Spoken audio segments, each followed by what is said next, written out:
ஒரு அமைதியான இளைஞன் தினமும் நண்பர்களுக்கு மெசேஜ் செய்வார்கள், அழைப்பார்கள், பாராட்டுவார்கள் என்று காத்திருக்கிறான்.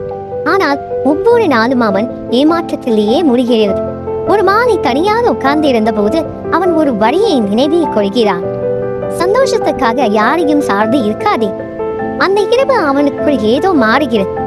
காத்திருக்காமல் அவன் விரும்பிய விஷயங்களை செய்ய தொடங்கினான். கற்றல், உருவாக்கம், வளர்ச்சி. நாட்கள் கடக்கின்றன. மெதுவாக அவன் தனிமையை அமைதியாக மாற்றுகிறான். ஒரு நாள் அவனை கவனிக்காத அதே மக்கள் அவனை நம்பிக்கையும் வெற்றியையும் கவனிக்க ஆரம்பிக்கிறார்கள். ஆனால் இப்பொழுது அவன் சிரிக்கிறான். ஏனெனில் சந்தோஷமாக இருக்கும் யாரும் அவனுக்கு தேவையில்லை. இதிலிருந்து நமக்கு என்ன தெரிகிறது நண்பர்களே? நீ உன் தனிமையை ரசிக்க கற்றுக்கொண்டால் உலகமே உன்னிடம் வர ஆரம்பிக்கும். சரிதானே நண்பர்களே?